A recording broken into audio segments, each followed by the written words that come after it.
Hello everyone, welcome back to Mary street. എല്ലാവരും സുഖമായിട്ടിരിക്കുകയാണല്ലോ അല്ലേ? നമ്മൾ ഇന്നൊരു മീൻകറിയാണ് ഉണ്ടാക്കുന്നത്.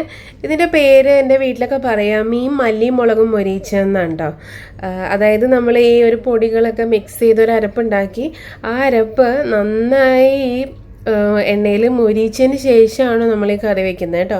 ഇതിനകത്തേക്ക് നമ്മൾ നോർമലി ചേർക്കുന്ന പോലെ തേങ്ങാപ്പാലും കുടംപുളിയൊക്കെ ചേർക്കുന്നുണ്ട്.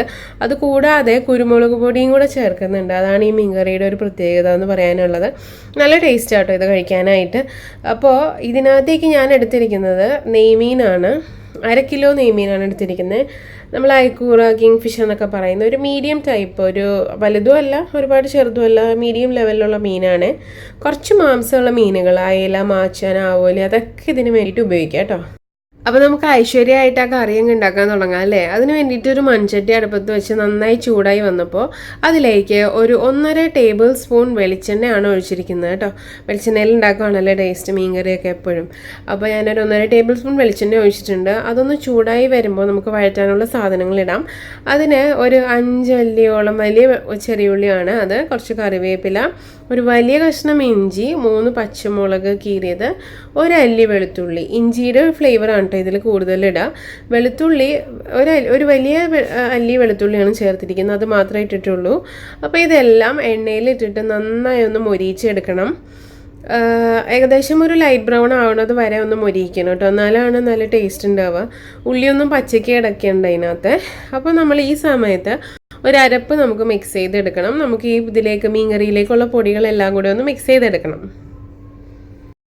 ഇതാ അപ്പോൾ നമ്മൾ ഇത്രയും മീനാണ് എടുത്തിരിക്കുന്നത്. ഒരു 1 കിലോ മീനുണ്ട് കേട്ടോ, നെയ്മീൻ എടുത്തിട്ടുണ്ട്. അതിലേക്ക് വേണ്ടുന്ന പൊടികളെല്ലാം നമ്മളൊന്ന് മിക്സ് ചെയ്ത് കുറച്ച് നോർമൽ ടെമ്പറേച്ചറിലുള്ള വെള്ളം, സാധാരണ വെള്ളം എടുത്തിട്ട് ഒന്ന് മിക്സ് ചെയ്തെടുക്കണം. അതിനുവേണ്ടി ഒരു 3/4 ടീസ്പൂൺ മഞ്ഞൾപ്പൊടി, 2.5 ടീസ്പൂണോളം മല്ലിപ്പൊടി, 2 ടീസ്പൂൺ മുളക് പൊടി, എരിവുള്ള മുളക് പൊടി ആട്ടോ ഇത്, കാശ്മീരി ചില്ലി അല്ല, 1 ടീസ്പൂൺ കുരുമുളക് പൊടി. ഇതിലേക്ക് ഏകദേശം കുറച്ച് ഉപ്പ് ചേർക്കാം. ഉപ്പ് നമുക്ക് പിന്നീട് നോക്കിയിട്ട് ചേർത്ത് കൊടുക്കാം. ഇപ്പോൾ കുറച്ച് ഉപ്പും കൂടെ ചേർത്തിട്ട് ഇത് കുറച്ച് വെള്ളം ചേർത്ത് നന്നായിട്ടൊന്ന് മിക്സ് ചെയ്തെടുക്കണം. കുറച്ചുകൂടെ വെള്ളം വേണ്ടി വരും, കണ്ടില്ലേ? അപ്പോൾ അത് ഭയങ്കര തിക്കായിട്ടായിരിക്കുന്നത്. കുറച്ചുകൂടെ വെള്ളം ഒഴിച്ച് നല്ലൊരു പേസ്റ്റ് പോലെ ആക്കിയിട്ട് എടുക്കണം. ഇനി ഇത് നമ്മൾ ഈ ഉള്ളി മൊരിയുന്നതിലേക്ക് ചേർത്തിട്ട് നന്നായിട്ട് നല്ല ഡ്രൈ ആക്കി എടുക്കണം കേട്ടോ. അപ്പോൾ ഇത് ഈ അരപ്പിവിടെ റെഡിയാണ്, നമുക്കിത് ചേർത്ത് കൊടുക്കാം. ഇപ്പോൾ ഉള്ളിയൊക്കെ ചെറുതായി ഒന്ന് കളറൊക്കെ ചേഞ്ചായി തുടങ്ങിയിട്ടുണ്ട് നമ്മുടെ വെളിച്ചെണ്ണയിൽ കിടന്നിട്ട്. അപ്പോൾ ഈ അരപ്പ് അങ്ങോട്ട് ചേർത്ത് കൊടുക്കാം. നമുക്ക് മൊത്തത്തിൽ അരപ്പ് മൊത്തം എടുക്കണം കേട്ടോ, എന്നാലേ നമ്മുടെ എരിവൊക്കെ കറക്റ്റായി വരുള്ളൂ. പാത്രത്തിൽ നിന്ന് മുഴുവൻ വടിച്ചിട്ട് നന്നായി ഒന്ന് ഇളക്കി കൊടുക്കണം. ഇപ്പോൾ അത്യാവശ്യം വെള്ളമൊക്കെ ഉണ്ടല്ലേ, അതൊന്ന് ഇടയ്ക്കിടെ ഇളക്കി നല്ല വറ്റിച്ച് നല്ല മൊരിയിച്ചെടുക്കണം കേട്ടോ. ഇതാ അപ്പോൾ ഒരു 7-8 മിനിറ്റൊക്കെ കഴിഞ്ഞു. അന്നേരം ഒരു മീഡിയം ഫ്ലെയിമിലിട്ടാണ് ഇത് ചെയ്യേണ്ടത്, അല്ലെങ്കിൽ പെട്ടെന്ന് കരിഞ്ഞു പോകും. അപ്പോൾ ഇത് കണ്ടില്ലേ, ഏകദേശം നല്ല മൊരിഞ്ഞ് നല്ല ഡ്രൈ ആയിട്ട് വന്നിട്ടുണ്ട്. നല്ലൊരു മണം കേട്ടോ ഇവിടെയൊക്കെ ഇപ്പോൾ. അപ്പോൾ അതൊന്ന് നന്നായിട്ട് മൊരിഞ്ഞ് വരുമ്പോൾ നല്ല തിളച്ച വെള്ളമാണ് ഒഴിച്ചു കൊടുക്കുന്നത്. ഒരു 1.5 കപ്പോളം വെള്ളം ഒഴിച്ചു കൊടുത്തിട്ടുണ്ട്. നിങ്ങൾ എടുക്കുന്ന മീനിൻ്റെ അളവനുസരിച്ചിട്ട് ഇതൊക്കെ ഒന്ന് മാറ്റി അഡ്ജസ്റ്റ് ചെയ്ത് ചേർക്കണം കേട്ടോ. അപ്പോൾ നമ്മൾ അതും കൂടെ ചേർത്ത് കൊടുത്തു. ഇനി അത് നന്നായിട്ടൊന്ന് മിക്സ് ചെയ്ത് ഇതൊന്ന് തിളച്ച് കഴിയുമ്പോഴാണ്, ഒന്ന് ചെറുതായി ചൂടാകാൻ തുടങ്ങുമ്പോൾ നമുക്ക് ഇതിലേക്ക് കുടംപുളി ചേർത്ത് കൊടുക്കണം. അപ്പോൾ എൻ്റെ കയ്യിൽ കുടംപുളി ഇരിക്കുന്നത് ഞാൻ നാട്ടിൽ നിന്ന് വന്നപ്പോൾ കൊണ്ടുവന്ന് കുറച്ച് ഡ്രൈ ആയിപ്പോയി. അതൊന്ന് വെയിലത്ത് വെച്ചിട്ടും ഒന്നും ശരിയാവുന്നില്ല കേട്ടോ, അതിന് ഒരു സോഫ്റ്റ്നെസ് കിട്ടുന്നില്ല. അപ്പോൾ അതങ്ങനെ കറിയിലേക്ക് ചേർത്ത് ഒരു ടേസ്റ്റ് ഡിഫറൻസ് ഉണ്ടാവും. അതിന് വേണ്ടിയിട്ട് ഞാൻ എപ്പോഴും മീൻകറി വയ്ക്കുമ്പോൾ കുടംപുളി ആദ്യം ഒന്ന് കുറച്ച് വെള്ളത്തിലിട്ടിട്ട് ഒന്ന് തിളപ്പിക്കും. അപ്പോൾ അത് നല്ല സോഫ്റ്റ് ആയിട്ട് വരും. അതിന് ശേഷം കഴുകിയെടുത്തിട്ടാണ് കേട്ടോ കറിയിലേക്ക് ഉപയോഗിക്കുക. പുളിയൊന്നും അധികം കുറയൊന്നുമില്ല, പക്ഷേ ആ ഒരു നല്ല കട്ടി പോയിട്ട് നല്ലൊരു സോഫ്റ്റായി വരും കേട്ടോ. അപ്പോൾ അത് ചേർത്ത് കൊടുത്തു. തിളയ്ക്കുന്നുണ്ട് കേട്ടോ മീൻകറി നന്നായിട്ട്. അപ്പോൾ നമ്മൾ ആ കുടംപുളിയൊക്കെ ചേർത്തിട്ട് നന്നായിട്ടൊന്ന് പുളിയൊക്കെ ഇറങ്ങി നല്ല മീൻ ഇങ്ങനെ ആ ഗ്രേവി നന്നായി തിളയ്ക്കുന്നുണ്ട്.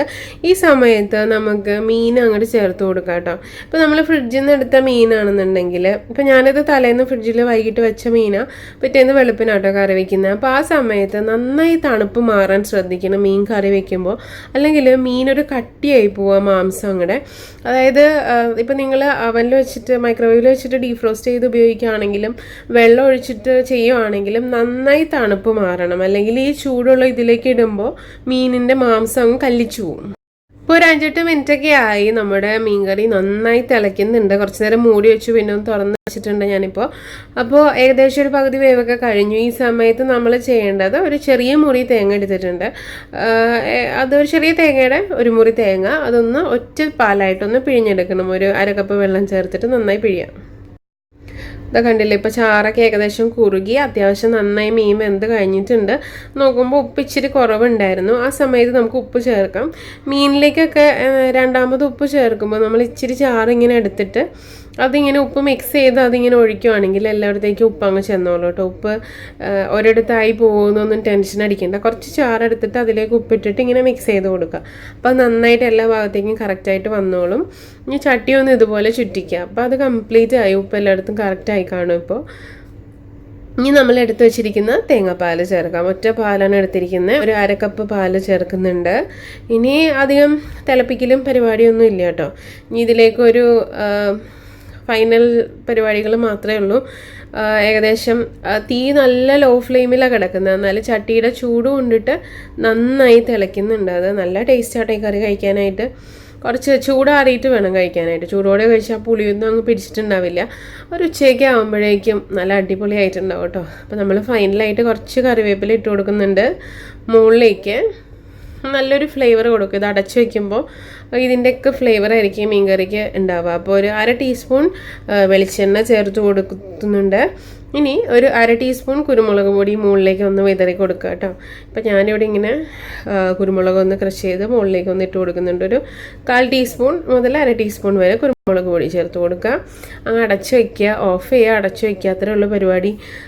നല്ല അടിപൊളി ടേസ്റ്റ് ആയിരിക്കും. ചോറ് കഴിക്കാറാകുമ്പോഴേക്കും നല്ല പുളിയൊക്കെ പിടിച്ച് നല്ല കിടുക്കാച്ച് ടേസ്റ്റ് ആയിരിക്കും കേട്ടോ. അപ്പോൾ എല്ലാവരും ഇതൊന്ന് ട്രൈ ചെയ്ത് നോക്കണം. ഈ ഒരു ടൈപ്പ് നിങ്ങൾ ഉണ്ടാക്കിയിട്ടില്ല എന്നുണ്ടെങ്കിൽ ഒന്ന് ട്രൈ ചെയ്ത് നോക്കണം. കണ്ടില്ലേ, പണി കഴിഞ്ഞു, പെട്ടെന്ന് ഉണ്ടാക്കി കഴിയാം അല്ലേ, അധികം പണിയൊന്നുമില്ല. റെഡിയാണ്, നമ്മുടെ മീൻകറി റെഡിയാണ്.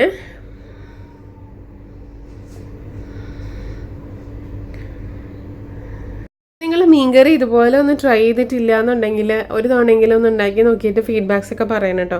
നിങ്ങളുടെ ഓരോ കമൻസും വരുമ്പോൾ വായിക്കാനായിട്ട് എനിക്ക് വലിയ സന്തോഷമാണ്. പുറത്തുനിന്ന് ഒരാളുടെ കമൻറ്റ് വരുന്നത് വായിക്കുന്നത് വലിയ സംഭവമാണത്, പറയാതിരിക്കാൻ വയ്യ. അപ്പോൾ എന്താ, സബ്സ്ക്രൈബ് ബട്ടൺ എന്ന് പറഞ്ഞൊരു ബട്ടൺ താഴെ റെഡ് കളറിൽ കാണും, അതൊന്ന് ക്ലിക്ക് ചെയ്യുക. തൊട്ടടുത്ത് അപ്പോൾ ഒരു ബെല്ല് വരും, അതിലും ഒന്ന് ടച്ച് ചെയ്ത് വെച്ചേക്കുക. അപ്പോൾ നോട്ടിഫിക്കേഷൻസ് അപ്പോൾ വന്ന് നല്ല ചടപട വീഡിയോസൊക്കെ കാണാൻ പറ്റും. പിന്നെന്താ, സപ്പോർട്ട് ചെയ്യുക. താങ്ക്സ്.